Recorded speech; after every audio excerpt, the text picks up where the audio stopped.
Ya sea que estés comenzando a aprender español o que lleves ya tiempo intentándolo, estamos encantadas de tenerte aquí.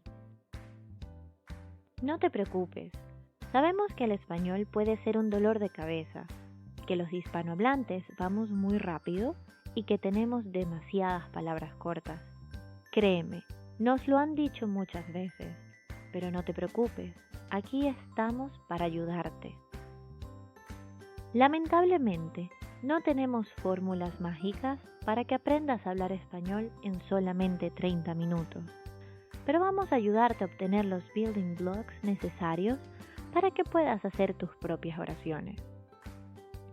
Actualmente, hay muchísimos recursos gratuitos disponibles para aprender. El problema es que se basan en la memorización. Aquí vamos a tener que memorizar vocabulario, sí, pero también a usarlo en contextos útiles.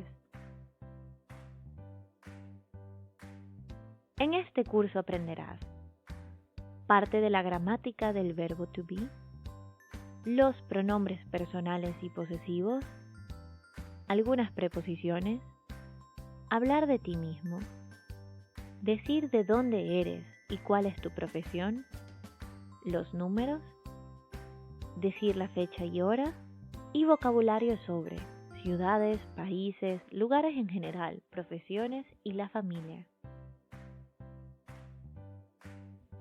Recuerda que tienes en los recursos descargables listas de vocabulario, transcripciones de los videos, artículos relacionados con los temas y varias tareas para que puedas practicar lo que aprendiste. Pues bien, ahora comencemos.